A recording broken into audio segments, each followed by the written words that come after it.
பேரும் அல்லும்படி 6 முதல் 60% வரை ஆடித் தள்ளுபடியுடன் சூப்பர் சரவணா ஸ்டோர்ஸ், சென்னை, மதுரை, கோவை.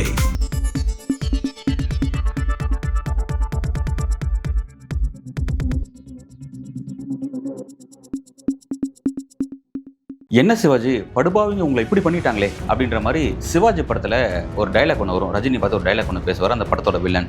அந்த மாதிரி நம்ம முதல்வர் விஜய் அவர்கள் பார்த்து 2 முக்கியமான அரசியல் வேலையை செஞ்சார். ரொம்ப நாசுக்காக செய்யலான்னு செஞ்சார். ஆனால் அந்த விஷயத்துக்கு நீதிமன்றம் ஒரு ஆப்பை இறக்கியிருக்காங்க, 2 இடியை இறக்கியிருக்காங்க. அது என்ன அப்படிங்கிறத நம்ம பார்ப்போம். அதுக்கு முன்னாடி விஜய் அவர்களுடைய அந்த கரூரில் அவர் பேசின பேச்சு இருக்குது பார்த்தீங்களா, அந்த பேச்சை நம்ம டீகோட் பண்ணி பேசலாம். குறிப்பாக வந்து விஜய் ஸ்டைலில் சொல்கிறதா இருந்தால் நல்லா வச்சு செய்யலாம் அந்த சப்ஜெக்டை. குறிப்பாக வந்து பார்த்தீங்கன்னா அதில் ஆனால் ஒரு இங்கே நேர்களுக்கு நான் வந்து ஒரு டிஸ்க்ளைமர் போடுறேன். அதாவது விஜய் அவர்கள் போல வந்து நான் அந்த டேஷ் போட்டதெல்லாம் பேச மாட்டேன். அதே மாதிரி வாயில நல்லா வந்துடும் அப்படின்ற மாதிரிலாம் பேச மாட்டேன். டீசெண்டாகவே பேசுவேன் அப்படின்ற உறுதிமொழியை நான் கொடுத்துறேன். குறிப்பாக இன்றைய அச்சு ஊடகங்களில், குறிப்பாக ஆங்கில ஊடகங்கள் முதல் பக்கத்தை அந்த ஹெட்லைன்லேயே நல்ல தரமான சம்பவம்லாம் பண்ணியிருக்காங்க. அதெல்லாம் நம்ம இன்னைக்கு விரிவாக பார்ப்போம். அதுக்கு முன்னாடி நம்ம நேர்கள் தொடர்ச்சியாக நம்ம சேனலில் வந்து ப்ரோக்ராம்ஸ் பார்த்துட்டு இருக்கீங்க. பட் சப்ஸ்கிரைப் பண்ண மறந்துறீங்க. மறக்காமல் சப்ஸ்கிரைப் பண்ணி நம்ம சேனலில் பாருங்கள். வரும் நாட்கள் நம்ம இன்னும் நிறைய அரசியல் பேச போகிறோம். கரூருக்கு போயிருந்த நம்ம முதல்வர் விஜய் அவர்களோட பேச்சை நம்ம எல்லாருமே கட்டாயமாக பார்த்துருப்போம், கேட்டிருப்போம். பெரிய முக்கியமான செய்தியாக இருந்துச்சு. அதை கரூரில் அந்த 41 பேர் இறந்ததுக்கப்புறம் அவர் வந்து அதுக்கப்புறம் கரூருக்கு அவர் இப்போ தான் போகிறார். அவரோட நிகழ்ச்சியில் இறந்ததுக்கப்புறம் அவர் இப்போ தான் போகிறாரு. சிஎம் ஆனதுக்கப்புறம் போகிறார் அப்படிங்கிறதெல்லாம் நம்ம பார்க்குறோம். ஓகே, அங்கெல்லாம் நம்ம என்ன நடந்துச்சு அப்படிங்கிறது எல்லாருமே நம்ம பார்த்துருப்போம். இப்போ நம்ம டீகோட் வந்து ஷார்ட்டாகவே போயிடுவோம். குறிப்பாக இன்றைய அச்சு ஊடகங்களில் ரொம்ப அழகாக அந்த தலைப்பு செய்தியை ரொம்ப அழகாக எழுதியிருக்காங்க. குறிப்பாக பாருங்கள், தமிழ் அச்சு ஊடகம் இப்போ வந்து தினத்தந்தி எடுத்துப்போம். தினத்தந்தியோட அதை உங்களுக்கு ஷோ பண்ணுற பாருங்க. அதாவது ஃபர்ஸ்ட் ஹெட்லைன் எப்படின்னா, நெரிசலில் பலியானவர்கள் குடும்பத்திற்கு அரசு பணி, தமிழகத்தில் நடப்பது உங்கள் விஜய் ஆட்சி, யாரும் லஞ்சம் கேட்டால் தராதீர்கள், கரூர் மக்கள் சந்திப்பு கூட்டத்தில் முதலமைச்சர் பேச்சு. கரூர் முதலமைச்சர் பேச்சு ஹைலைட் பண்ணிக்கோங்க, லஞ்சம் ஹைலைட் பண்ணிக்கோங்க. அடுத்து தினமலர் தலைப்பு செய்தி, மாட்ட போறாங்க திமுக ஆட்சியில் ஊழல் செய்தவர்கள் அடுத்தடுத்து, கரூரில் நடந்த நிகழ்ச்சியில் முதல்வர் விஜய் ஆவேச பேச்சு, யாரும் லஞ்சம் கேட்டால் கொடுக்காதீங்க என மக்களுக்கு அறிவுறுத்தல். நல்லா ஹைலைட் பண்ணுங்க. முதல்வர் விஜயோட பேச்சு அதை ஹைலைட் பண்ணிக்கோங்க. யாரும் லஞ்சம் கேட்டால் கொடுக்காது, லஞ்சம் ஹைலைட் பண்ணிக்கோங்க. இப்போ நம்ம ஆங்கில ஊடகத்துக்கு வருவோம். தி ஹிந்து, சரிங்களா? நியூஸை பாருங்க. தலைப்பு செய்தி அது கிடையாது. தலைப்பு செய்தியில் விஜய் அவர்களுக்கு என்ன ஆப்பு நீதிமன்றம் வச்சிருக்குங்கிறத அவங்க தலைப்பு செய்தியை ஃப்ரண்ட்ல வச்சிருக்காங்க. அதுக்கு கீழே ஒரு செய்திக்கு கொடுத்துருக்காங்க. அதில் ஹெட்லைன் பாருங்க, Vijay announces memorial for victims of stampede at TVK rally in Karur last year. இதுதான் ஹெட்லைன். நல்லா கவனிச்சிங்களா ஹெட்லைன்? இந்த ஹெட்லைனில் லஞ்சங்கிற வார்த்தை எங்கேயுமே இல்லை, சரிங்களா? அப்புறம் சிஎம் அப்படின்ற வார்த்தை எங்கேயுமே இல்லை. இதை நம்ம நோட் பண்ணணும், சரிங்களா? Vijay announces memorial for victims of stampede at TVK rally in Karur last year. This is செய்தி ஹெட்லைனே. ஓகேவா? ரைட். என்னன்னா, நேற்றைய தினம் இந்து ஆங்கில பேப்பர் எடுத்தீங்கன்னா கூட சிஎம் விஜய் கரூர் விசிட் பண்ண போறார் அப்படின்ற மாதிரியான அந்த உங்களுக்கு அதை காட்டுறேன் பாருங்க. அதில் வந்து அந்த நியூஸ் இருக்கும். அந்த இடத்துல ஒரு சிஎம் விஜய் மென்ஷன் ஹெட்லைனில் மென்ஷன் பண்ணியிருப்பாங்க. சின்ன செய்தியாக போட்டிருந்தா கூட மென்ஷன் பண்ணி தான் போட்டிருப்பாங்க. பட் இன்னைக்கு வந்து மென்ஷனே பண்ணல. அப்போ நம்ம இதை எப்படி புரிஞ்சுக்கணும் அப்படின்னா, தமிழ் ஊடகங்கள்லாம் எதை ஃபோக்கஸ் பண்ணுறாங்கன்னா, லஞ்ச விஷயத்தை ஃபோக்கஸ் பண்ணுறாங்க. முதல்வர் விஜய் அப்படிங்கிறத ஃபோக்கஸ் பண்ணுறாங்க. ஹிந்து கூட வந்து ஏன் ஃபோக்கஸ் பண்ணல அப்படின்னா, அவங்க கீழே மற்ற இடத்துல அந்த சப்ஜெக்ட்டில் எழுதும்போது, அந்த நியூஸ் எழுதும்போது கீழே எழுதியிருக்காங்க சிஎம் விஜய் மென்ஷன் பண்ணியிருக்காங்க. பட் ஹெட்லைனில் மென்ஷன் பண்ணல. அதோட அர்த்தம் என்ன அப்படின்னா, நேற்றைய தினம் விஜய் அவர்கள் பேசுனது ஒரு முதல்வராக அவர் அங்கே பேசலை, ஒரு தாவேக என்ற கட்சியின் தலைவராக தான் பேசியிருக்கிறாரு. அதை நம்ம அப்படி தான் பார்க்கணும் அப்படிங்கிறது தான் வந்து அதோட பொருள். நம்ம அதை அப்படி தான் டீகோட் பண்ணி புரிஞ்சுக்கணும் அப்படிங்கிறதுக்காக இந்த கருத்தை நாங்கள் பதிவு செய்கிறேன். ஏன் இதில் என்ன விஷயம், அவர் வந்து டிவிக்கு தலைவர் அப்படின்னாலும் ஆல்மோஸ்ட் சிஎம் விஜய் தானே இருக்கிறாரு. அப்போ அப்படியே சொல்லலாமே அப்படின்னு நீங்கள் கேட்கலாம். அதோட விஷயம் இருக்குது. ஏன்னா ஒரு முதல்வர் அப்படிங்கிறவர் அவர் அந்த மாண்புக்குட்பட்டு அந்த கான்ஸ்டியூஷன் பொறுப்புக்கு உட்பட்டு அவர் பேசுகிற பேச்சு அவர்கிட்ட இருக்க மாட்டேங்குது. ஒரு மாதிரி ஒரு கட்சியினுடைய 4ஆம் தர பேச்சாளர் மாதிரி தான் வந்து அவர் பப்ளிக் மீட்டிங்கில் பேசுகிறார் அப்படிங்கிறத நம்ம தொடர்ச்சியாக பார்த்துக்கிட்டு இருக்கோம். திருச்சி கிழக்கில் அவர் போய் பேசுகிறாங்க, பார்த்துருப்பீங்க. ஃபர்ஸ்ட் மீட்டிங் அவர் அப்போ தான் பப்ளிக் மீட்டிங் அட்டன் பண்ணுறாரு. ரொம்ப ஆவேசமாக பேசினார். நீங்கள் அந்த வார்த்தைலாம் கேட்டிருப்பீங்களே, வாயில நல்லா வந்துடும் அப்படின்னு பேசுவார். இந்த மாதிரி வந்து இதுக்கு முன்பு எந்த முதல்வரும் பேசினதில்லை. அதே மாதிரி நேற்றைய தினம் அவர் பேசுகிற பேச்சை கவனிச்சிருப்பீங்க. தைரியம் இருக்கா, தில் இருக்கா, டேஷ் இருக்குது அப்படின்ற மாதிரி பேசுகிறார். இதெல்லாம் என்ன, அந்த டேஷ்க்கு நம்ம எதை ஃபீல் பண்ணுறது? இந்த மாதிரிலாம் இதெல்லாம் வந்து பார்த்தீங்கன்னா ஒரு முதல்வருக்கான மாண்பு இல்லை. ஸோ அதனால் விஜய் அவர்கள் டிவிக்கு லீடர் அப்படின்ற அளவில் நம்ம வந்து அதை மென்ஷன் பண்ணிக்கலாம். அதோட அதில் முடிச்சிக்கலாம். இதுதான் விஷயம். ரெண்டாவது முக்கியமான விஷயம், தமிழ் ஊடகங்கள் எல்லாமே லஞ்சம் கேட்டால் கொடுக்காதீங்க, லஞ்சம்ன்ற விஷயத்தை ஃபோக்கஸ் பண்ணியிருக்காங்க. நேற்றைய தினம் டிவிகே கட்சியிலிருந்து, அதாவது ஆளும் தரப்பு தமிழக அரசிலிருந்து வந்த இன்ஸ்ட்ரக்ஷன் என்ன அப்படின்னா, அதாவது லஞ்சம் கேட்டால் கொடுக்காதீங்க, லஞ்ச விஷயத்தை விஜய் அவர்கள் ரொம்ப அழுத்தமாக பேசினாரு. ஸோ அப்போ எல்லாருமே இதை ஹெட்லைனாக வைங்க, இதை பற்றி பேசுங்க அப்படின்ற மாதிரி பத்திரிகையாளருக்கு அசைன்மெண்ட் கொடுக்கப்பட்டுச்சு அப்படிங்கிறத நேற்றைய தினம் நீங்களே கவனிச்சிருப்பீங்க. அதுதான் வந்து கொடுக்கப்பட்ட ஒரு நெருக்கடி. அந்த நெருக்கடி தான் எல்லாருமே கையாண்டிருக்காங்க. பட் ஹிந்து ரொம்ப டீசெண்டாக அழகாக மெமோரியல் விஷயத்தை ஃபோக்கஸ் பண்ணியிருக்காங்க. நல்லா கவனிங்க, மெமோரியல் விஷயம். மெமோரியல் சப்ஜெக்ட் நான் ரெண்டாவது வரேன். அதாவது அந்த சிலை நிறுவுறது இருக்குது பார்த்தீங்களா, அந்த விஷயம் அது நான் ரெண்டாவது வரேன். நினைவு சின்னம் அமைக்கிறதுங்கிறது நான் ரெண்டாவது வரேன். இந்த லஞ்ச் விஷயத்துக்கு வருவோம். முதல்வர்களோட பேச்சு நீங்கள் கவனிச்சிருப்பீங்க. லஞ்சம் கேட்டால் கொடுக்காதீங்க, யாராவது லஞ்சம் கேட்டால் இது எங்கள் மாமா ஆச்சு, எங்கள் சித்தப்பா ஆச்சு, எங்கள் பெரியப்பா ஆச்சு, எங்கள் அண்ணா ஆச்சு, இந்த மாதிரி டைலாக் பேசுங்கிறார். இப்போ நம்ம இவர் பேச்சை விட்டுருங்க. இதுக்கு முன்பு நீர்வளத்துறை அமைச்சர் புசி ஆனந்த் அவர்கள் பேசியிருப்பார். அவர் ஒரு கட்சி நிகழ்ச்சியில் பேசியிருப்பாரு. அவர் என்ன சொல்லுவார் அப்படின்னா, உங்கள்கிட்ட யாராவது லஞ்சம் கேட்டு வந்தாங்கன்னா நீங்கள் வந்து போலீஸ்ட்டை பிடிச்சி கொடுத்துருங்க, லஞ்சம் கேட்குறான்னு போலீஸ்ட்டை பிடிச்சி கொடுத்துருங்க அப்படின்னு சொல்கிறது யாருன்னா நீர்வளத்துறை அமைச்சர் ஆளுங்கட்சியோட அமைச்சர். இப்போ முதல்வர் என்ன சொல்கிறேன்னா, லஞ்சம் கேட்டால் இது எங்கள் மாமா ஆச்சுன்னு சொல்லுங்கள், எங்கள் சித்தப்பா ஆச்சுன்னு சொல்லுங்கன்னு பேசுகிறாரு. இப்போ நம்ம கேள்வி என்னென்னா, இவங்க 2 பேருமே மக்களுக்கு அட்வைஸ் கொடுக்குறாங்க. லஞ்சம் கொடுக்கக்கூடிய அந்த மக்களுக்கு, லஞ்சம் கொடுக்கக்கூடிய மக்களுக்கு அட்வைஸ் பண்ணுறாங்க. இப்போ லஞ்சம் கேட்குறாங்க பார்த்தீங்களா, அவங்களுக்கு என்ன அட்வைஸ் பண்ணாங்க? நீங்கள் என்ன சொல்லியிருக்கணும் அப்படின்னா, இது சிஎம் விஜய் ஆட்சி, தூய சக்தி ஆட்சி, திமுக மாதிரியோ அதிமுக மாதிரியோ தீய சக்தி ஆட்சி கிடையாது. உங்கள் ஸ்டைலில் சொல்கிறதா ஒரு தூய சக்தி ஆட்சி. நீங்கள் வந்து இந்த லஞ்சம் வாங்குற கல்ச்சரெல்லாம் முன்னாடி ஆட்சியோட வச்சுக்கோங்க, இந்த ஆட்சியில் வாங்கினீங்கன்னா நீங்கள் சிறைக்கு போவீங்க, உங்கள் பதவி பறிக்கப்படும் அப்படின்ற ஆர்டர் தானே நீங்கள் போட்டிருக்கணும். அதே மக்களுக்கு அறிவுறுத்தல் கொடுக்குறீங்க. அதே அறிவுறுத்தல் மக்களுக்கு லஞ்சம் வாங்குற அரசு நிர்வாகத்திலேருந்து எல்லா இடங்களும் லஞ்சம் வாங்குறாங்கிறது பட்டவர்தான் தெரிஞ்ச விஷயமா தான் இருக்குது. அப்போ லஞ்சம் வாங்குறவங்களுக்கு நீ என்ன பயத்தை ஏற்படுத்துவீங்க? நீங்கள் அப்படி தானே சொல்லிட்டு ஆட்சிக்கு வந்தீங்க. அப்புறம் வந்து மக்களுக்கு வந்து அட்வைஸ் பண்ணிட்டு இருக்கீங்க உட்காந்துக்கிட்டு. இது என்ன விதமான பேச்சு இது? இது வந்து இது ஹெட்லைனில் வேறு போடணுமா? உங்களோட அழகுக்கு, நீங்கள் நடத்துகிற ஆட்சி அழகுக்கு ஹெட்லைனில் வந்து இது நியூஸாக வேறு போடணுமா? இது என்ன விதமான பேச்சு இதெல்லாம்? 2வது சப்ஜெக்ட் என்ன, அந்த ஹெட்லைன் தான். அந்த உயிரிழந்தவர்களுடைய அந்த மெமோரியல் அமைக்கிறது இருக்குது பார்த்தீங்களா, அதாவது அந்த உயிரிழந்தவர்களுக்கான அந்த ஒரு நினைவு சின்னம் அமைக்கிறது. அது எதுக்காக அமைக்க போகிறாங்க அப்படின்னா, இனி வரும் சந்ததிக்கு பார்த்து தெரிஞ்சுக்கணுமா, வரலாற்றை பார்த்து தெரிஞ்சுக்கணுமா, இந்த மாதிரி தாவை கேட்ட ஒரு கட்சிக்கு எதிராக இப்படி ஒரு சதியெல்லாம் செஞ்சுருக்காங்க, ஸோ அதெல்லாம் பார்த்து தெரிஞ்சுக்கணும் அப்படிங்கிறதுக்காக ஒரு நினைவு சின்னம் மாதிரி ஒரு சிலை அமைக்கிற மாதிரியான ஒரு விஷயத்தை இனிஷியேட் பண்ண போகிறாங்க. இந்த வழக்கு இப்ப உச்சநீதிமன்றத்தினுடைய கண்காணிப்புல ஓய்வு பெற்ற நீதிபதி அஜய் ரஸ்தோகி தலைமையில சிபிஐ மானிட்டரிங்ல கேஸ் ஹியரிங்ல இருக்கு. இப்போ வரையும் ஜட்மெண்ட் வரல. இப்போ வரையும் உங்களோட விஷயம் என்னன்னா, இதை திமுக செஞ்சுச்சுங்கிறது பட்டவர்தமா எல்லா இடத்துலையும் பேசிட்டே இருக்கீங்க, இன்னும் ஜட்மெண்ட் வரல. சரி, ஓகே, இப்போ நீங்க வந்து சரியா நிரூபிட்டீங்க, சரிங்களா? இப்போ டிஎம்கே சும்மா இருக்குமா? நாளைக்கு விசாரணை முடிஞ்சு நீதி வந்ததுக்கு அப்புறம் அந்த நீதிக்கு அவங்க ஒரு சில நிறுவனம் அந்த விஷயத்தை என்ன ஜட்மெண்ட் வருதோ அந்த ஜட்மெண்ட் எடுத்துக்கிட்டு அதுக்கு ஒரு நினைவு அவங்க அமைச்சாங்கன்னா, இந்த மாதிரி எல்லாம் எப்படி இதை நீங்கள் நிறுவுறது உங்களோட விஷயத்தையும் நான் சொல்கிறேன். இதை நீங்கள் நிறுவனீங்கன்னா நாளைக்கு வர ஜென்ரேஷன் என்ன பண்ணுவாங்க அப்படின்னா, இன்றைக்கே பார்த்தீங்கன்னா இப்போ பலர் வந்து பார்த்தீங்கன்னா, முன்னாள் முதல்வர் எம்ஜிஆர் வந்து என்னடா இவரோட படம் இப்படிலாம் இருக்குது, இவரெல்லாம் தமிழ்நாட்டுக்கு சிஎம் ஆனாரான்னு சொல்லி அவரே ஃபன்னாக பார்க்குறாங்க. அப்போ இன்னிலிருந்து அடுத்த ஒரு 30 வருஷத்துக்கு அப்புறம் வர ஜென்ரேஷனுக்கு நீங்களே ஒரு ஃபன் சப்ஜெக்ட் தான். அப்போ இந்த நடிகரை பார்க்கறதுலாம் போய் 40 பேர் உயிரிழந்தாங்கன்னா அப்போ அந்த மக்கள் எப்படிப்பட்ட மக்களாக இருப்பாங்க அப்படின்னு சொல்லிட்டு ஃபர்ஸ்ட் அந்த மக்களே வந்து தரம் தாழ்த்து பார்க்கக்கூடிய ஒரு விஷயத்தை தான் போகும். அப்படி ஒரு விஷயத்தை நீங்களே செய்யுங்க, ஓகே?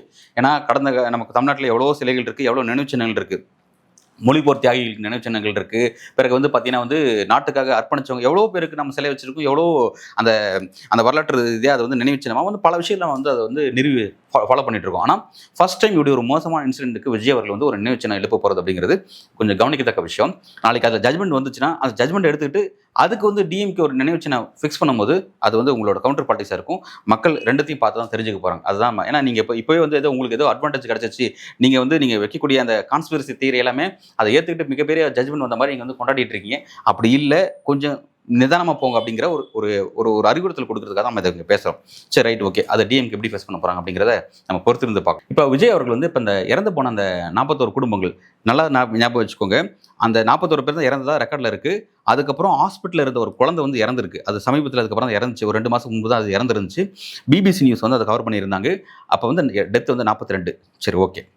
சரி, இப்போ இவரோட கணக்குக்கு வரும், 41 வரும். 41ல் ஒரு 32 பேர் நீங்கள் செலக்ட் பண்ணி 31 பேருக்கு அரசு வேலையும், ஒருத்தருக்கு வந்து 10 லட்ச ரூபா முதலமைச்சருடைய நிவாரண நிதியிலிருந்து கொடுத்துருக்காங்க. சரிங்களா? அதான் கவனிக்க வேண்டிய விஷயம். இப்போ நம்ம கேள்வி என்னன்னா, ஏற்கனவே இந்த இறந்தவர்களுக்கு எவ்வளோ இழப்பீடு வழங்கப்பட்டுச்சு அப்படிங்கிறது உங்கள் எல்லாருக்கும் நல்லா தெரியும். அன்றைக்கு இருந்த முதல்வர் மு க ஸ்டாலின் தலைமையிலான திமுக அரசு 10 லட்சம் கொடுத்தாங்க. விஜய் அவர்கள் 20 லட்சம் கொடுத்தாரு. அப்புறம் மத்திய அரசு ஃபண்டு வந்துச்சு. அப்புறம் மற்ற கட்சிகள் காங்கிரஸ்ல இருந்து விசிகால இருந்து ஒவ்வொரு கட்சிகளும் தங்களால் முடிஞ்ச ஃபண்டெல்லாம் கொடுத்தாங்க. ஆல்மோஸ்ட் அந்த பணம் பார்த்தீங்கன்னா கிட்டத்தட்ட ஒரு 40 லட்சம் மேலே 40+ அப்படின்ற மாதிரி ஒரு அமௌண்ட் அவங்க வாங்கியிருந்தாங்க அப்படிங்கிறது அன்றைக்கு ஒரு செய்தி. ஓகே, இப்போ எதுக்காக நீங்கள் அரசு வேலையை இப்போ கொடுக்குறீங்க? இப்போ கேள்வி என்னன்னா, நீங்கள் தேர்தல் பிரச்சாரத்தில் நான் ஆட்சிக்கு வந்தால் கரூர் மக்களுக்கு, இந்த பாதிக்கப்பட்ட மக்களுக்கு அரசு வேலை கொடுப்பேன்னு நீங்கள் எங்கேயுமே சொல்லலை. சரியா? ஏன் நீங்கள் சொல்லலை அப்படின்னா, ஆல்ரெடி நம்மளே 20 லட்சம் கொடுத்துட்டோம், அதுக்கு போக பலராக பணம் கொடுத்துறாங்க. அப்போ சரியா போச்சுன்ற கணக்கில் நீங்கள் இருந்தீங்க. இப்போ நீங்கள் அரசு வேலை கொடுக்குறது, ஒருவேளை இப்போ நீங்கள் சிஎம் வராமல் போயிருந்தா இப்போ அந்த மக்கள் நீங்கள் என்ன பண்ணியிருப்பீங்க? சிஎம் வந்ததால தான் அரசு வேலை கொடுக்க முடியுது உங்களால். நீங்கள் அந்த இடத்துல உட்காந்துருக்கீங்க, அதெல்லாம் ஒரு உத்தரவு போடுறீங்க.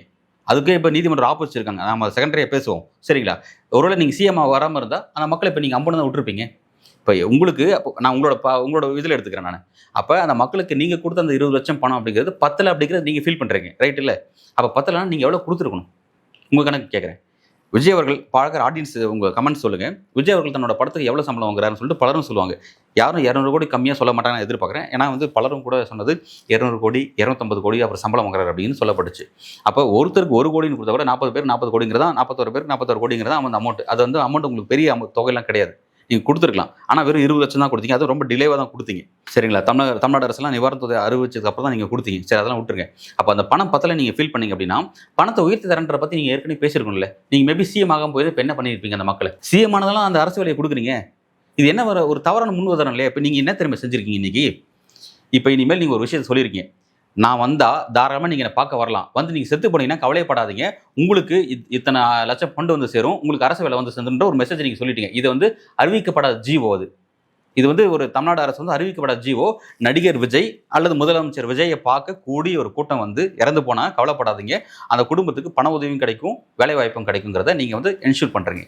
இது என்ன விதமான ஒரு விஷயம்? ஒரு ரொம்ப தவறான ஒரு போக்குக்கு, தவறான அரசியலுக்கு வந்து நீங்கள் வந்து கொண்டு போயிருக்கீங்க. சரி, உங்கள் கணக்கே சரி, நீங்கள் இதை கொடுத்துறீங்களே. நான் உங்கள்கிட்ட இன்னொரு கேள்வி கேட்குறேன். உங்களுடைய ஃபர்ஸ்ட் பொலிட்டிக்கல் மாநாடு விக்கிரவாண்டி மாநாடு. அந்த மாநாட்டுக்கு வீட்டிலேருந்து கிளம்பி மாநாட்டுக்கு வரும்போது 2 பேர் இறந்தாங்கிற செய்தி வந்தது. மாநாட்டில் பலருக்கும் தண்ணி இல்லாமல் வெயிலில் உட்காந்து ரொம்ப நெருக்கடி ஆகி ஹீட் ஸ்ட்ரோக் ஆகி அங்கே மாநாட்டில் 2 பேர் இறந்தாங்க. பலர் மயக்கம் அடைஞ்சாங்க. 100க்கும் மேற்பட்டவங்க மயக்கம் அடைஞ்சாங்க. அதில் 2 பேர் இறந்து போனாங்க அப்படிங்கிறது தெரிஞ்ச செய்தி. அதே போல் மாநாடு முடிச்சு வீட்டுக்கு போகும்போது 2 பேர் இறந்தாங்க. மொத்தம் 6 டெத்து. அதுக்கப்புறம் உங்களோட மதுரை மாநாட்டில் 3 பேர் டெத்து. அந்த பேனர் வைக்கும்போது எலக்ட்ரிக் ஷாக் அடிச்சு ஒருத்தர் இறந்து போனோம், ஒரு தம்பி. அது உங்களுக்கு தெரியும்னு நினைக்கிறேன். சரிங்களா? அதுக்கப்புறம் உங்களுடைய கியூஆர் கோடு வச்சிருக்கவங்களுக்குலாம் நீங்கள் பொலிட்டிக்கல் மீட்டிங் நடத்துனீங்க. அதுக்கப்புறம் ஈரோட்டில், பாண்டிச்சேரி, சேலம் நிறைய இடத்துல செலக்ட் பண்ணி நடத்துனீங்க. அந்த சேலத்தில் வந்து ஒரு வடமாநில தொழிலாளி ஒருத்தர் பேர் மறந்துட்டேன். அவர் வந்து இறந்துட்டார். அவர் கொலுசு வியாபாரம் செய்கிறார், கொலுசு தொழிற்சாலையில் ஒர்க் பண்ணுறாருன்னு நினைக்கிறேன். அவர் இறந்துட்டார். அவருக்கு நீங்கள் என்ன கொடுத்தீங்க? சரி, இப்போ நான் இத்தனை டெத்து சேர்த்தனா கிட்டத்தட்ட 52க்கும் மேற்பட்ட டெத்து வரும் கணக்கு போட்டால். இப்போ அவங்களுக்குலாம் அரசு வேலை, அவங்களுக்குலாம் இழப்பீடு. விக்கிரவாண்டி மாநாட்டில் இறந்த அந்த 6 பேருக்கு உங்கள் கட்சி என்ன தெரியுமா செய்தி சொல்லுவீங்க? அவங்க விபத்தில் இறந்ததா நீங்கள் அறிவிச்சிங்க. அதுக்கப்புறம் அந்த செய்தியை ரொம்ப லேட்டாக தான் அறிவிச்சிங்க, லேட்டாக தான் அட்ரஸ் பண்ணீங்க. ஆனால் நீங்கள் அட்ரஸ் பண்ணல, உங்கள் கட்சியினுடைய செகண்ட் கேடர் அட்ரஸ் பண்ணார். அட்ரஸ் பண்ணி அது வந்து அவங்க விபத்தில் இறந்தாங்க, அவங்களுக்கு ஆழ்ந்த அனுதாபங்கள்ன்றதை நீங்கள் தெரிவிச்சிங்க. அவங்களுக்கு என்ன நீங்கள் இழப்பீடு கொடுத்தீங்க? சரி, அப்போ அதுக்கெல்லாம் வந்து ஏன் அப்படி பார்ஷியாலிட்டி பார்க்குறீங்க? ஃபர்ஸ்ட் இதே தப்பான நடவடிக்கை தான் அப்படின்னா கூட ஏன் அவங்களாம் விட்டுட்டீங்க கணக்கில்? இது வந்து தெரிஞ்சிச்சு, இது பட்டபத்திரமா தெரிஞ்சிச்சு. 41 பேருங்கிறது உங்களோட நிகழ்ச்சியில் இறந்தது பட்டபத்திரமா தெரிஞ்சு போச்சு. இது உங்களால் மறைக்க முடியல. ஆனால் விக்கிரவாண்டி விஷயத்தை நீங்கள் ஈஸியாக மறைச்சிட்டீங்க, மதுரை பிரச்சனை ஈஸியாக மறைச்சிட்டீங்க. இது என்ன விதமான ஒரு அரசியல் நீங்கள் வித்துடுறீங்க? அரசியல் இன்னொன்று, ஒரு இழப்பீடு, ஒரு கருணை தொகை வழங்கப்படுது அப்படின்னா அரசாங்கம் செஞ்ச தப்புக்கு தான் அரசாங்கம் அதை கொடுக்கும். இது அரசாங்கம் செய்யாத தப்பு, தனிப்பட்ட தாவேக்கன்ற ஒரு கட்சி செஞ்ச தப்பு, அந்த கட்சியின் தலைவரோ அந்த கட்சியின் ஆர்கனைசர் செஞ்ச தப்புக்கு எப்படி அரசு பொறுப்பேற்க முடியும்? இதுவே பெரிய டிஸ்பியூட் தான். இதே வந்து உங்களுக்கு நீதிமன்றத்தில் விசாரிச்சுட்டு இருக்கு. அது ஒரு ஆப் இருக்குது, நம்ம அதை 2ஆவதாக பேசுவோம். சரி, ஓகே, அடுத்த சப்ஜெக்ட் வரும். நீங்கள் நிதி சார்ந்து வெளியிட்ட வெள்ளை அறிக்கையை பற்றிலாம் திமுக வந்து ஏதோ ஓட்ட பானையில் தண்ணி ஊற்றினா தண்ணியெல்லாம் வெளியே போயிட்டு இருக்கு அப்படின்ற மாதிரி கிண்டல் பண்ணி போட்டீங்க. வெள்ளை அறிக்கையை வெளியிட்டதுக்கு அப்புறம் தான் நீங்கள் என்ன மாதிரியான தகுதியான, இவ்வளோ பெரிய தமிழ்நாட்டுக்கு, இவ்வளோ பெரிய வரலாற்று பாரம்பரியம் கொண்ட தமிழ்நாட்டுக்கு எவ்வளோ பியூட்டிஃபுல்லான மெத்த படிச்ச மேதாவியை வந்து நீங்கள் நிதியமைச்சரை ஃபிக்ஸ் பண்ணியிருக்கீங்க, எலெக்ட் பண்ணியிருக்கீங்க அப்படிங்கிறது அதுக்கப்புறம் நாங்கள் தெரிஞ்சுட்டோம். ரொம்ப சூப்பராக, ரொம்ப அழகாக பேசினார் அவர். படிப்பு உச்சரிப்புலாம் ரொம்ப அருமையாக இருந்தது அவர். ஓகே, ரொம்ப தேங்க்ஸ். அதுக்கு ஒரு தேங்க்ஸ் சொல்லிக்கிறோம். ஓகே, அவர் பேசின விஷயம், அவர் வச்ச விஷயம் இருக்குல்ல, வெள்ளை அறிக்கையில் இவ்வளோ பெரிய தப்பு நடந்துன்னு சொன்னாங்களே, அதை எதிர்த்து நீங்கள் அந்த வச்ச உங்களோட வெள்ளை அறிக்கை அரசியலை எதிர்த்து முன்னாள் திமுக அரசினுடைய முன்னாள் நிதியமைச்சர், 2 நிதியமைச்சர்கள், அந்த டென்னூரில் 5 வருஷத்தில் 2 நிதியமைச்சர். ஃபர்ஸ்ட் வந்து பிடிஆர் அவர்கள். பிடிஆர் பழனிவேல் தியாகராஜன் என்ன சொன்னார்னா, நான் கிட்டத்தட்ட 7000 கோப்புல கையெழுத்து போட்டிருக்கேன், எந்தெந்த விஷயம் எது காணுதுன்னு எனக்கு தெரியும், அதை பற்றி திறந்த வழியில் டிபேட் பண்ண நான் தயாராக இருக்கேன். அவங்க யாருனாலும் டிபேட்டுக்கு வரட்டும், அவங்க கூட டிபேட் பண்ணுற அளவுக்கு தகுதியான நபர்கள் இல்லை நான் நினைக்கிறேன். அவங்க வெளியிலேருந்து யாராவது ஹையர் பண்ணி கொண்டு வரட்டும், எக்கனாமிஸ்ட் யாராவது, நல்ல ஒரு இன்டெலெக்சுவல் யாராவது கொண்டு வந்து காசு கொடுத்து கூட்டு வந்து என்கிட்ட விவாதத்துக்கு கூட்டுவாங்க, நான் ஃபேஸ் பண்ண தயாராக இருக்குன்னு சொல்லி அவர் சொன்னார். அவர் சொன்ன சேலஞ்சு இப்போ பொது வெளியில் அப்படி தான் இருக்குது. அதை ஏற்றுக்கிட்டு ஒரு டிவிக்கும் வந்த மாதிரி எனக்கு தெரியல. ஓகே, 2வது நிதியமைச்சர், அதுக்கப்புறம் நிதியமைச்சர் தங்கம் தென்னரசு. அவர் என்ன சொன்னார்னா, உங்களோட வெள்ளை அறிக்கையை டிஃபெண்ட் பண்ணி அவர் எல்லா விஷயத்துக்கும் பதில் கொடுத்து பேசினார். பேசிட்டு அப்புறம் இன்னொரு விஷயம் சொன்னார். நாங்கள் எங்கள் சக்திக்கு உட்பட்டு இப்படி நாங்கள் நிர்வாகம் செஞ்சுட்டு போயிருக்கோம். எங்களை விட ஒரு சிறந்த நிர்வாகத்தை, எங்களை விட கடன் கம்மியாக வாங்கி நீங்கள் பெட்டராக கொடுத்தீங்கன்னா என் பொறுப்புலேருந்து நான் ராஜினாமா பண்ணுறேன்னு அவர் சேலஞ்சு கொடுத்தார். அந்த சேலஞ்சையும் உங்களோட ஃபைனான்ஸ் மினிஸ்டரோ அல்லது உங்களோட நீங்களோ இல்லை உங்கள் கேபினெட்லேருந்து வேறு யாராவோ அதை ஏற்றுக்கிட்ட மாதிரி எனக்கு எதுவும் தெரியல. இப்போ இதுக்கு உங்களோட பதில் என்ன? அவங்க ஓப்பனாக சேலஞ்சு கூப்பிட்றாங்க, உங்களோட பதில் என்ன? எப்படி அரசியல் செய்வீங்க? சரி, ஓகே. அப்புறம் அந்த டேஷ் இருக்கான்னு நீங்கள் கேட்டிங்களே, எது நான் இப்படிலாம் நான் பேசுகிறேன், இப்படிலாம் நான் பண்ணுறேன், இந்த மாதிரி வந்து திமுக செய்வான், அவங்க பேசுவாங்களா, அவங்களுக்கு தைரியம் இருக்கா, டேஷ் இருக்கா, அது இருக்கான்னு கேட்டிங்களே. தைரியத்தெல்லாம் நீங்கள் பார்த்து பேசுகிறீங்களே. அந்த கரூர் கம்பெனின்னு சொல்லி ஒருத்தர் மென்ஷன் பண்ணிங்களா, அவர் யார்? அவர் செந்தில் பாலாஜி எம்எல்ஏன்னு பேரை சொல்கிறதுக்கு உங்களுக்கு என்ன பயமா? அவர் அடிப்படை நீங்கள் ஒரு சிஎம்ங்க, நீங்கள் அவர் ஒன்றும் சாதாரண ஒரு எம்எல்ஏ தான். அவர் பேரை சொல்லி நீங்கள் பேச வேண்டியதானே. செந்தில் பாலாஜின்னு சொல்கிறது அது என்ன கரூர் கம்பெனி எத்தனை பேருக்கு இங்கே புரியும்? அரசியல் தெரிஞ்சவங்களுக்கு தானே புரியும். செந்தில் பாலாஜி ஊழல் அவர் விஷயத்தை குறிப்பிட்டு பேசுங்க, அவரை பற்றி பேசுங்களேன். ஏன் அவர் பேரை பேச மறுக்கிறீங்க? அதே போல் வந்து தூற்று போன சக்தின்னு அதிமுக பேரை சொல்ல மாட்டீங்களா? மற்றும் பலர், அதில் மற்றும் பலர். இது என்ன நீங்கள் வந்து அப்படியே இலக்கிய நடையில் பேச, அதில் நீங்கள் வந்து ஒரு எழுத்து நடையில் பேசிட்டு இருக்கீங்களா? ஓப்பனாக அதிமுகன்னு சொல்ல வேண்டியது தானே. அதிமுகன்னு பேரை சொல்ல உங்களுக்கு தயக்கம், பயம். அது செந்தில் பாலாஜி பேரை சொல்ல பயம். இதில் வந்து செந்தில் பாலாஜி வந்து கைது பண்ணி தான் நீங்கள் கரூர் போட பிளானெல்லாம் வச்சுருந்தீங்க. அவர் அங்கே முன்ஜாமீன் வாங்கிட்டு அவர் வந்து வெளியே வந்திருக்கிறார். சரி, ஓகே, அந்த சப்ஜெக்ட் வேறு, நம்ம அதுக்குள்ளே போல. ஏன் வந்து பேரை சொல்ல பயம்? சரி, இவ்வளோலாம் விடுங்க. செந்தில் பாலாஜி பேரை சொல்ல பயம், இல்லை அதிமுக பேரை சொல்ல பயம், அவ்வளோ விடுங்க. மீடியா அட்ரஸ் பண்ணுவோங்க, ஏங்க பயம்? அந்த நிகழ்ச்சி அங்கே மீடியாலாம் வந்துட்டாங்க. மீடியாவுக்கு தனியாக கார்டு கொடுத்துருக்கீங்க. அவங்க எங்கே அசம்பிள் ஆகணும், எங்கே நியூஸ் கவர் பண்ணணும் அப்படின்ற விஷயத்தில் நீங்கள் கொடுத்துட்டீங்க. ஆனால் அதுக்கப்புறம் அது வந்து சம்மந்தப்பட்ட காவல்துறைக்கும் மீடியாவுக்கும் அங்கே சண்டை வருது. ஏன்னா எங்களோட டியூட்டி எங்களை பார்க்க விட மாட்டேங்கிறீங்க. எங்களோட நியூஸ் வந்து நீங்கள் வந்து நெருக்கடிக்குள்ளாக்குறீங்க. நாங்கள் நியூஸ் கவர் பண்ணக்கூடிய நாங்கள் எப்படி செய்தி சேகரிக்கணும் அப்படின்ற கட்டுப்பாட்டை நீங்கள் விதிக்கிறீங்க அப்படின்னு அங்கே ப்ரெஸ்ஸுக்கும் போலீஸுக்கும் பிரச்சனை வருது. உங்களை ஏன் ப்ரெஸ் அங்கே மீட் பண்ணவே முடியல? ப்ரெஸ்ஸை மீட் பண்ணால் ஃபஸ்ட்டு கேள்வி என்ன கேள்வி வரும் உங்களுக்கு நல்லா தெரியும். உங்கள் அரசியல் சோழியாக அதோட முடிஞ்சிடும் அந்த கேள்வி வந்ததுன்னா. இவ்வளோ நீங்கள் ஆவேசமாக பேசுங்க, இந்த பேச்செல்லாம் நீங்கள் மீடியா முன்னாடி மைக் முன்னாடிலாம் பேச முடியாது. சரி, அதை விடுங்க. நான் இன்னொரு கேள்வி கேட்குறேன். சரி, நீங்கள் மக்களை சந்திச்சிங்க, இந்த ஆவேசமான பேச்சு பேசுங்களே, அது ஃபுல்லாகவே கட்சி சார்ந்த நிகழ்ச்சின்னு எடுத்துக்கிறோம். அது கூடவே அங்கே ஒரு அரசு சார்ந்த நிகழ்ச்சியை செஞ்சீங்களே, அதாவது ஒரு ஆலை, காலனி தயாரிக்கக்கூடிய ஒரு ஆலை, அந்த ஆலையை நீங்கள் வந்து அதுக்கான இனாகிரேஷன் அங்கே நீங்கள் பண்ணுறீங்க. அதே போல் அந்த பாதிக்கப்பட்ட மக்களுக்கு கரூர் மாவட்ட ஆட்சியர் அலுவலகத்தில் அரசு வேலைக்கான பணி ஆணையை வழங்குறீங்க. இது வந்து அரசு நிகழ்ச்சி தானே. அங்கே ஏன் மீடியா அலோவ் பண்ணல? அந்த இடத்துல மீடியா அலோவ் பண்ணல. நீங்கள் சரி, கட்சி நிகழ்ச்சி அலோவ் பண்ணலைங்க, ஓகே, அங்கே விட்டுருங்க. ஏங்க வந்து இங்கே வந்து அலோவ் பண்ணல? மீடியா கிட்ட ஏங்க அவ்வளோ பயம்? இப்போ நீங்கள் கேட்குறீங்களே தைரியம் இருக்கா, அது இருக்கான்னு கேட்குறீங்க. மீடியா அட்ரஸ் பண்ண உங்களுக்கு என்னங்க இருக்குது? உங்களுக்கு ஏங்க அந்த பிரச்சனை? அவ்வளோ ஆவேசமாக பேசுகிறீங்க. உங்களோட ரியல் ஃபேஸ் எதுன்னு எங்களுக்கு நல்லா தெரியும். நீங்கள் கம்ஃபர்டபுளான ஜோனில் அரசியல் பண்ணிட்டு இருக்கீங்கிறது இங்கே எல்லாருக்குமே தெரியும். உங்களோட கம்ஃபர்டபுள் ஜோன் அப்படிங்கிறது நீங்கள் மீடியா சந்திக்காத வரை தான் உங்களோட கம்ஃபர்டபுள் ஜோன். நீங்கள் சந்திச்சிங்கன்னா உங்களோட ரியல் ஃபேஸ் என்னன்றது எல்லாருக்கும் தெரிய ஆரம்பிக்கும். நான் இன்னொன்று சொல்கிறேன். நீங்கள் வந்து ஒரு முக்கியமான பொறுப்பில் உட்காந்துருக்கீங்க. அந்த பொறுப்பு வந்து அதுக்கேற்ற மாதிரி பேசுங்க. இந்த பட ஸ்டைலில் அப்படியே அப்படி இப்படி இந்த டைலாக் பேசுறது அப்படி இதெல்லாம் ரொம்ப அருவருக்கத்தக்க வகையில் இருக்குது. சரி, இதெல்லாம் வந்து நீங்கள் எப்போ சரி பண்ணிக்கிறீங்கன்னு தெரியல. உங்கள் ஸ்டைலில் தான் நாங்கள் அதை பேசிட்டு இருக்கோம். அதெல்லாம் எப்போ பண்ண போகிறேன்னு தெரியல. சரி, நான் அதை செகண்டரி வரேன், மற்ற விஷயத்து நான் செகண்டரி வரேன். அப்புறம் என்ன திருட்டு திமுக இன்னைக்கு பிரதான தமிழ்நாட்டோட எதிர்கட்சி. அந்த கட்சிக்கு 60 எம்எல்ஏக்கள் இருக்காங்க. ஆல்மோஸ்ட் 60 எம்எல்ஏக்கள் இருக்காங்க. தமிழ்நாட்டை நீண்ட காலமாக ஆண்ட கட்சி, பல திட்டங்களை கொண்டு வந்திருக்க கட்சி. அதெல்லாம் திருட்டு திமுக. இது என்ன மாதிரியான ஒரு என்ன கட்சின்னு ஒரு 4ஆம் தர பேச்சலாரா நீங்கள்? உங்களை சட்டமன்றத்தில் நீங்கள் எதிர்கொள்ளக்கூடிய உங்களோட எதிர்கட்சி எதுன்னு சட்டமன்றத்தில் நீங்கள் இருக்கீங்கன்னா மக்களோட ஜனநாயக வாய்ஸை பிரதிபலிக்கக்கூடிய எதிர்கட்சி. அப்போ எதிர்கட்சி நீங்கள் எப்படி குறிப்பிடுவீங்க? சட்டமன்றத்தில் லாங்குவேஜில் பேசினா எப்படி குறிப்பிடுவீங்க? திருட்டு திமுகன்னு பேசுவீங்களா? இது ஒரு அசிங்கமான ஒரு டோனா இல்லையா? அது அந்த கட்சி தவறு செஞ்சிருக்கா, அதெல்லாம் விஷயம் வேறு. ஆனால் பேசுறது அந்த டேர்ம்ஸ் அழைக்கிறதுங்கிறது ஒரு மரியாதை நிமித்தமெல்லாம் இருக்கணும். இதெல்லாம் வந்து என்ன மாதிரியான பேச்சுன்னு எனக்கு தெரியல. அந்த கட்சி இன்னைக்கு லிட்டரலாக ஒரு வலிமையான எதிர்கட்சி உட்காந்துருக்காங்க. பேசுகிற பேச்சு வந்து ஒரு மாதிரி முகம் சொல்லிக்கிற அளவில் உங்களோட பேச்சுக்கெல்லாம் இருக்குது. அப்புறம் ரொம்ப அங்கே அழகாக டைலாக் பேசுகிறீங்க. பணமா ஜனமான்னு பேசுகிறீங்களே, ரொம்ப டைலாக். எனக்கு வந்து ஜனம் தான் முக்கியம், பணம் இல்லை அப்படின்றீங்களே. பணம் இல்லைனா நீங்கள் சம்பாதித்து நான் ஏற்கனவே சொன்ன மாதிரி தான் அந்த மக்களுக்கு நீங்கள் இழப்பீட்டு தொகையை ரொம்ப பெரிய அளவில் கொடுத்துருக்கலாம். இதுவரை இந்தியாவில் அரசியல் நிகழ்ச்சியில் இவ்வளோ பெரிய டெத் ஏற்பட்டது இதுதான் ஃபஸ்ட் டைம். அரசியல் நிகழ்ச்சியில் மற்ற நிகழ்ச்சியெல்லாம் ஏற்பட்டிருக்கு. ஆன்மீக சார்ந்த நிகழ்ச்சியில் நிறைய ஏற்படும், அதெல்லாம் விட்டுருங்க. ஒரு அரசியல் சார்ந்த நிகழ்ச்சியில் இந்தியாவில் ஏற்படுறது தான் ஃபஸ்ட் டைம். சீனாலேருந்து கூட இதுக்கு வந்து வருத்தம் தெரிவிச்சிட்டாங்க. அன்றைக்கி இந்த கரூர் பிரச்சனைக்கு சீனாலேருந்து வருத்தம் தெரிவிச்சிட்டாங்க, பக்கத்து நாடுகள்லேருந்து வருத்தம் தெரிவித்தாங்க. அப்போ இது இன்டர்நேஷ்னல் பிரச்சனையாக மாறிச்சு. ஸோ அதனால் நான் குறிப்பிட்றேன். அப்படிப்பட்ட இடத்துல வெறும் அதுதான் 20 லட்சம் நீங்கள் சொல்கிறீங்க. இது என்ன மாதிரி தன்மை? அது எனக்கு ஜனதான முக்கியம். ஜனத்துக்கு வாரி இறக்க வேண்டியதானே? வாரி இறக்கு என்னங்க அந்த இறக்கிற பழக்கம்? பணமா ஜனம் கேட்டால் எனக்கு ஜனதான் என்ன டைலாக் இது? உங்களுக்கு ஏதாவது படத்தில் எழுதி கொடுத்த டைலாக். யார் உங்களுக்கு டைலாக் இப்படி கொடுக்குறாங்க? ரொம்ப ஒன்றும் ஒஸ்ட்டாக இருக்குது உங்களோட டைலாக்ஸ்லாம். ரொம்ப இதாக இருக்குது. நிதானமாக பேசுங்க. இல்லாட்டி அன்பார்லிமெண்ட் வேர்டெலாம் உங்கள் வாயிலேருந்து போகுது, டேஷ் எல்லாம் போட்டு பேசுகிறீங்க, அதெல்லாம் நல்லா இல்லை. அப்புறம் நம்ம வந்து ஃபைனலாக நம்ம உங்கள்கிட்ட கேட்குறேன் வந்து நீங்கள் ரொம்ப நிர்வாகத்தை ரொம்ப சூப்பராக நடத்திட்டு இருக்கேன், அப்படி பண்ணுறேன் இப்படி பண்ணுறேன் நீங்கள் சொல்கிறீங்க. நான் என்ன கேட்குறேன்னா, நீங்கள் அந்த ஆட்சி வந்து கிட்டத்தட்ட வந்து 55 நாள் 60 நாள் ஆயிடுச்சு. ஆல்மோஸ்ட் கிட்டத்தட்ட 2 மந்த் ஆக போகுது. இந்த 2 மந்த்ஸில் நீங்கள் இந்த காலியாக இருக்க கஜனாவை எவ்வளோ நிரப்புனீங்க? நீங்கள் இதுக்கு முன்பு இருந்த அரசு கஜனா காலி பண்ணிட்டு போயிட்டாங்க. இந்த 2 மாதத்தில் நீங்கள் எவ்வளோ கஜனா நிரப்பியிருக்கீங்க?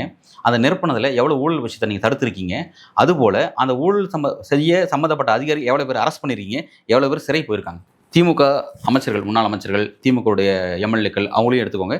இங்கே திமுக அவ்வளோ ஊழல் செய்யறதுக்கு காரணம் வெறும் அவங்களால மட்டும் நிர்வாகம் மாதிரி தான் செய்ய முடியும். அந்த நிர்வாகத்தில் இருக்கிற அதிகாரிகள் எவ்வளோ பேர் நீங்கள் இதுவரை கைது செஞ்சுருக்கீங்க? நீங்கள் ஒரு தூய்மையாச்சு ஸ்டாலின் சார் டேக்ஸ் 30% டேக்ஸ் அப்படின்னு சொன்னீங்களே, அப்போ அந்த ஊழல் பணங்கள்லாம் இப்போ எங்கே போச்சு? அந்த ஊழல் இந்த 50 நாள் 60 நாளில் எவ்வளோ ஊழல் பணத்தை நீங்கள் கஜானா கொண்டு வந்திருக்கீங்க? பார்ட்டி ஃபண்டுன்னு பேசுகிறீங்க. ஃபஸ்ட்டு பார்ட்டி ஃபண்ட் அப்படிங்கிறது அது வந்து விதிமுறை உட்பட்டு வருமா, விதிமுறைக்கு அப்பாற்பட்டு வருமா? பார்ட்டி ஃபண்டுங்கிறது ஒரு ஆளுங்கட்சி ஒரு பர்டிகுலரான ஒரு பிஸ்னஸ்க்காக காம்ப்ரமைஸ் பண்ணுறது தான் பார்ட்டி ஃபண்டு. அடிப்படையில் அந்த பார்ட்டி ஃபண்டே லஞ்சம் தான்.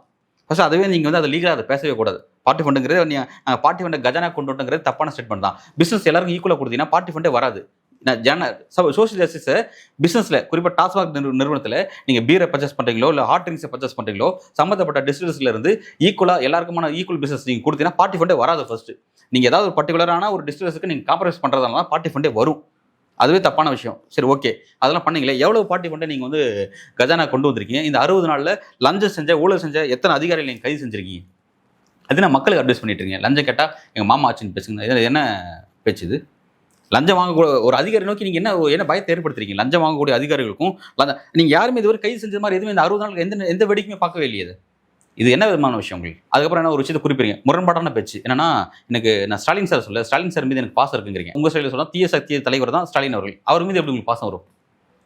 அது என்ன பிரித்து பார்க்குறேன், எனக்கு புரியலையே. இது கலைஞர் மீது பாசம் இருக்குங்கிறீங்க, அவர் தீய சக்தியின் தலைவர் தான் அன்றைக்கு. இன்னைக்கு தீய சக்தியின் தலைவர் ஸ்டாலின். உங்கள் ஸ்டைலில் சொல்கிறது தான். அப்போ அவர் மீது பாசம் இருக்குது, அந்த கட்சியை எப்படி நீங்கள் ரொம்ப மோசமாக தூற்றி பேசுகிறீங்க? அது இன்னைக்கு எதிர்க்கட்சி உட்காந்துருக்குல்ல, அந்த வரிசையில் இருக்குல்ல, அதுக்கான உரிய அங்கீகாரம் கொடுக்கணும்ல. இது எப்படி நீங்கள் இப்படி பேசுவீங்க? விமர்சனம் பண்ணால் மொத்தம் இந்த தீய சக்தின்னு மொத்தம் உரிமை அவர் தானே. அப்போ அவரையும் சேர்த்து நீங்கள் திட்டம் செய்யணும். எப்படி பிரித்து பார்க்குறீங்க? அப்போ யாரை அட்ரஸ் பண்ணுறீங்க? உங்களோட தீய சக்திங்கிறது யாரை மனசில் வச்சுட்டு அந்த வார்த்தையை பேசுகிறீங்க? அதை ஓப்பனாக சொல்லுங்கள். சொல்ல மாட்டேங்கிறீங்க, ஒன்றும் புரியல. இப்போ எனிவே வந்து இப்போ இந்த மக்கள் இருக்காங்களே, இந்த மக்கள் அவ்வளவுமே வந்து அரசு வேலை பெற்ற மக்கள், அந்த 10 லட்ச ரூபாய் இழப்பீடு பெற்ற அந்த பெண்மணியெல்லாம் இருக்காங்க பார்த்தீங்களா, இவங்களாம் யாருக்கு திரும்ப நன்றி சொல்லும்? தேங்க்ஸ் டு விஜய் அவர்களே, thanks to MR Vijayabaskar. MR Vijayabaskar மட்டும் எம்எல்ஏ பதவி ராஜினாமா பண்ணாமல் இருந்தால் கரூருக்கு இடைத்தேர்தலுக்கான நோட்டிஃபிகேஷன் வந்திருக்காது.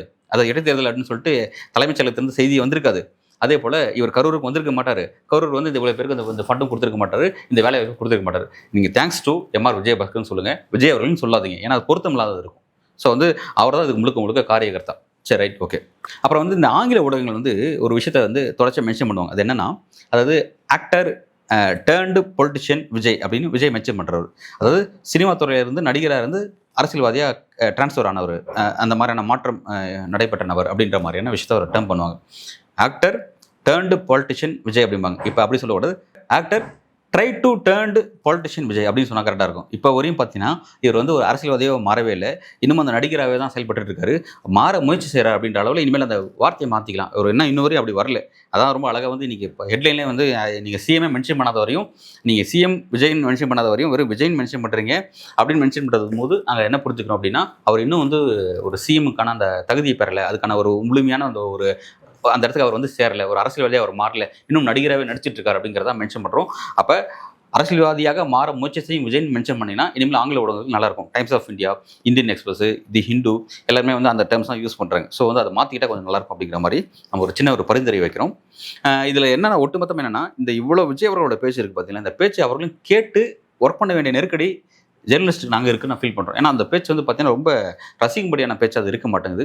அவர் எப்படி அந்த மாதிரிலாம் பேச ஆரம்பிக்க போகிறாருன்னு தெரியல. நமக்கு தான் ஆக்சுவலாக வந்து வேறு வழி இல்லாமல் அப்படின்ற மாதிரி நம்ம அதெல்லாம் செஞ்சுட்டு இருக்க மாதிரி நம்ம வந்து ஒரு பெரிய உள்ள குமுறல் இருக்குது. அதை நமக்கு பதிவு செய்கிறோம். ஓகே, இப்போ நீதிமன்றத்துக்கு வருவோம். குறிப்பாக அவர்கள் வந்து விஜய் அவர்கள் வந்து எதுக்காக இப்போ இங்கே வந்தார் அப்படின்னா, ஃபர்ஸ்ட் அவர் எங்கே வந்தார் நமக்கு நல்லா தெரியும். ஒரு பப்ளிக் மீட்டிங் எங்கே நடத்தினார்னா, இதில் நம்ம திருச்சி கிழக்கில் அங்கே வந்து போஸ்டிங் ராஜினாமா பண்ணிட்டார். எம்எல்ஏ போஸ்டிங் ராஜினாமா பண்ணதுனால அங்கே நன்றி தெரிவிக்கிறதுக்காக வந்தார். அவர் பெரம்பூருக்கு ஏன் நன்றி சொல்ல வந்தார் எனக்கு தெரியல. மேபி பெரம்பூருக்கு இடைத்தேர்தல் வந்தால் அந்த வருவார் நான் நினைக்கிறேன். இங்கே எலெக்ஷன் வந்துருச்சு இல்லையா, சார் வந்தார். வந்து அங்கே அவர் பேசினார். அதுக்கப்புறம் ஏன் திரும்ப கரூர் வரானா, கரூர் அப்படிங்கிறத வந்து அவர் பர்சனலாக வந்து அவருக்கு வந்து கரூர் நம்மளால் ஜெயிக்க முடியலையே அப்படின்ற ஒரு பெரிய அவருக்கு உள்ள குமரல், பெரிய மன வருத்தம் அவருக்கு இருக்குது. ஏன்னா அந்த கரூருங்கிறது அவருடைய அரசியல் வாழ்க்கையை புரட்டி போட்ட ஒரு முக்கியமான விஷயம். 1 மாதம் முடங்கிட்டார். நம்ம பார்த்தோம் அவர் ரொம்ப பேசுகிறத பார்த்தீங்கன்னா, நான் முடங்கிட்டேன், நான் ரொம்ப பெரிய ரொம்ப முடங்கியிருந்தேன், நான் ரொம்ப கஷ்டத்தில் இருந்தேன், என்னையே நீங்கள் வழிகாடாக்குனீங்களே அப்படின்னு அவர் பேசுகிறாரு. காவல்துறை அவரோட ஸ்டேட்மெண்ட் ஒவ்வொன்றுக்கும் மறுப்பு ஸ்டேட்மெண்ட் அப்போவே கொடுத்துட்டாங்க. இவர் சொல்ல விஷயத்துக்கு எல்லாத்துக்கும் காவல்துறை டிஎஸ்பி நீங்கள் உள்ளே வராதையும் சொல்கிறாரு, இல்லை நாங்கள் உள்ளே வந்தால் தான் எங்களுக்கு கவரேஜ் கிடைக்குன்னு சொல்லிட்டு அதோட ஆர்கனைசர் பேசியிருக்காங்க. இதெல்லாம் என்ன விதமான விஷயம்? இவர் வந்து கிட்டத்தட்ட வந்து அவர் வந்து வருத்தத்தில் இருந்தார். செப்டம்பர் 27 இந்த நிகழ்ச்சி நடக்குது. டிசம்பர் 27 மலேசியாவில் ஒரு கூத்துப்பாட்டு டான்ஸ் ஆடுறாரு பாருங்க ஸ்டேஜில், அது வைரல் ஆகிட்டு இருக்கு. அப்படியே எப்படி வருத்தத்தில் இருந்தார்ன்ற சொல்லி நம்ம போட்டு கேட்டுட்டு இருக்காங்க. இப்படிலாம் இவர் பேச அது எல்லாத்துக்கும் அப்படியே டக்குன்னு அப்படியே உடனடியே அதுக்கான எதிர்ப்பு திரும்புது. அப்படின்லாம் பார்க்க வேண்டியதாக இருக்குது. சரி, ஓகே, சப்ஜெக்ட்டுக்கு வருவோம். ஓகே, இப்போ இடைத்தேர்தல் வருது. இந்த இடைத்தேர்தலுக்காக தான் இவர் கரூர் வந்திருக்காரு அப்படின்னு எல்லாருக்கும் தெரிஞ்ச விஷயம். ஸோ இது வந்து பர்சனலாக அவர் எடுத்துக்கிறார். கரூர் வெற்றி பெற்று ஆகணும் அப்படிங்கிறதாக வந்தார். ஆனால் நேற்று தினம் ஹைகோர்ட்டில் இருந்த ஒரு முக்கியமான அப்டேட் என்ன அப்படின்னா, திருச்சி கிழக்கு, அப்புறம் இந்த இவர் எம்ஆர் விஜயபாஸ்கரோட தொகுதி கரூர், அப்புறம் விராலிமலை சி விஜயபாஸ்கர் தொகுதி, அப்புறம் அங்கே இவரோட நம்ம எஸ்கே சுப்பையாவோட தொகுதி அம்பாசமுத்திரம் தொகுதி, இந்த மாதிரி வந்து ஒரு 5 சட்டமன்ற தொகுதிக்கு வந்து இடைத்தேர்தல் நடத்தக்கூடாது அப்படின்ற மாதிரியான நீதிமன்றத்தோட உத்தரவு வந்திருக்கு. ஏன்னா அது உத்தரவு வரதுக்கு முன்பு பதில் கேட்டிருக்காங்க. எலெக்ஷன் கமிஷன், மத்திய அரசு, தமிழ்நாடு அரசு, சட்டப்பேரவை செயலாளர் இவங்களாம் அதுக்கு பதில் சொல்லணும் அப்படின்னு சொல்லியிருக்காங்க. ஏன் அப்படின்னா நேற்று இது என்ன வந்த விஷயங்கள்லாம், ஏன்னா தேர்தல் மனு தாக்கல் செய்யப்பட்டிருக்கு. அந்த 5 எம்எல்ஏக்களுக்கு எதிராக அவங்க வந்து ஃபர்ஸ்ட் எம்எல்ஏ வெற்றி பெற்றதே சரியில்லை, அதிலே வந்து சில மால் பிராக்டிஸ் செஞ்சிருக்காங்க, முறைகேடுகள் செஞ்சிருக்காங்க அப்படிங்கிற மாதிரியான 5 எம்எல்ஏக்களுக்கு எதிராகவும் வழக்கு தொடுக்கப்பட்டிருக்கு. ஆனால் அந்த விஷயத்தில் நேற்று கவுண்டர் ஆர்குமெண்ட் வந்து சம்மந்தப்பட்ட நபர்கள் வந்து அரசு தரப்பு வழக்கறிஞர்லாம் ஆர்குமெண்ட் வச்சாரு, எலெக்ஷன் கமிஷன் தரப்புலையும் ஆர்குமெண்ட் வச்சாங்க. ஆனால் நீதிமன்றம் அதுலையுமே கன்வின்ஸ் ஆகல.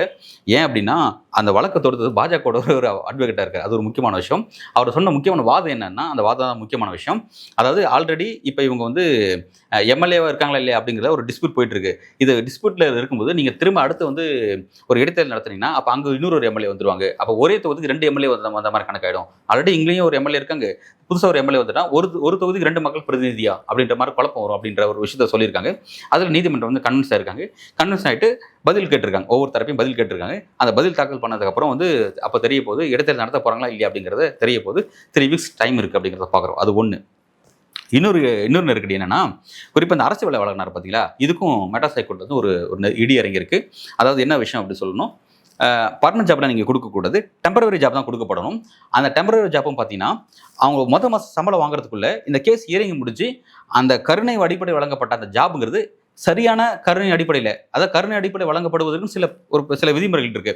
அந்த விதிமுறைக்கு உட்பட்டு தான் விஜய் அவர்கள் இந்த போஸ்டிங்கை அவங்களுக்கு கொடுத்துருக்காங்களா அப்படிங்கிறத ஆய்வு செய்ய போறாங்க. ஆய்வு செஞ்சு அது பொருத்தமாக இருந்துச்சுன்னா எஸ் ஓகே, அது கிராண்டட். இல்லாட்டி அது வந்து கேன்சல் ஆகப்படும், அது நிரந்தர ஜாப்பை நோக்கி நகராது அப்படின்ற மாதிரி நெருக்கடி அதுலேயும் இருக்குது. குறிப்பாக பார்த்தீங்கன்னா அதில் வந்து டிஎன்பிஎஸ்சி தரப்பை வந்து நீதிமன்றமே வந்து ஒரு மனுதாரர் ஆட் பண்ணியிருக்காங்க. டிஎன்பிஎஸ்சி தரப்பில் வந்து என்னன்னா வந்து இப்போ உங்களுடைய நாம்ஸ் இருக்கும் பார்த்தீங்களா, இப்போ உங்களோட நாம்ஸ் இது பைக்காட் பண்ணுது, தகுதியானவங்களாம் வெயிட் பண்ணிட்டு இருப்பாங்க பார்த்தீங்களா, அந்த தகுதியானவங்களை இவங்க எப்படி பைக்காட் பண்ணியிருக்காங்க அப்படிங்கிறதெல்லாம் செக் பண்ண சொல்லியிருக்காங்க. ஸோ வந்து பார்த்தீங்கன்னா இது பல முனையில் வந்து இது விசாரிக்க போகிறாங்க. விசாரித்து சரியான எல்லா விதியும் பொருந்தினா மட்டும்தான், அதாவது நம்ம ஏற்கனவே சொன்னதான், அரசு ஒரு தப்பு பண்ணால் மட்டும்தான் அது அரசினுடைய தவறாக எடுத்துக்கிட்டு அந்த அரசு அதுக்கான ஒரு பரிகாரமாக வந்து அரசு வேலையை வழங்கும். இது தனிப்பட்ட தாவகன்ற கட்சி செஞ்ச விஷயம், ஒரு நடிகனை பார்த்து செத்து போன பிரச்சனை இது. அதுக்கு எப்படி அரசு வேலை கொடுப்பீங்க நீங்கள்? அதான் நான் ஏற்கனவே சொன்ன மாதிரி, ஒருவேளை விஜய் அவர்கள் சிஎம் வராமல் போயிருந்தா இந்த மக்களுக்கு உதவி ஏற்று கொடுத்துருப்பாரா? 20 லட்சம் கொடுத்ததுல நான் 80 லட்சம் கொடுத்து 100 கோடி 1 கோடியாக கொடுக்குறேன் அப்படின்னு சொல்லியிருப்பார் அவர் அப்படின்ற கேள்வி வர முன்னாடி இருக்குது. நாம் எழுப்புறோம். ஸோ வந்து நீதிமன்றம் வந்து சரியான ஒரு விஷயத்தை நோக்கி நகர்றாங்க. விஜய் அவர்களுக்கு ஒரு நெருக்கடி இருக்குது. இந்த 2 விஷயத்திலையும் அந்த ஜாப் செல்லுபடி ஆகுமான்ற ஒரு பெரிய டிஸ்பியூட் ஒன்று இருக்குது. அதே போல் இடைத்தேர்தல் நடத்த முடியுமா அப்படின்ற ஒரு டிஸ்பியூட் இருக்குது. அது 2த்தையும் வெயிட் பண்ணி பார்க்கலாம். அதுக்கப்புறம் அது எப்படி நகரப்போகுதுன்னு வெயிட் பண்ணி பார்க்கலாம். ஒட்டுமொத்தமாக விஜய் அவருடைய பேச்சு, குறிப்பாக வந்து அவர் பேசின பேச்சு எப்படி இருக்குங்கிறது உங்களோட கருத்துக்களை மறக்காமல் சொல்லுங்கள். அதே போல் நீதிமன்றத்துடைய இந்த விஷயங்கள் எப்படி நகரப்போகுது, விஜய் அவர்கள் அதை எப்படி ஃபேஸ் பண்ண போகிறாரு, குறிப்பாக வந்து குறிப்பாக கரூர் இடைத்தேர்தலில் அந்த மக்களுக்கு ஒரு விஷயம் சொல்கிறார், திமுக நல்லா வச்சு வெளுத்து வாங்குங்க அப்படிங்கிறார். இந்த மாதிரியான பேச்செல்லாம் எப்படி இருக்குது? குறிப்பாக வந்து இந்த கரூர் தொகுதியை பொறுத்த வரைக்கும் திமுக அங்கே என்ன ஸ்கோப் இருக்குது அப்படிங்கிறத பற்றிலாம் நேரில் வந்து மறக்காமல் உங்களோட கருத்துக்களை கமெண்ட் செக்ஷனில் சொல்லுங்கள். அடுத்த நிகழ்ச்சியில் நம்ம விரிவாக பேசுவோம். நன்றி.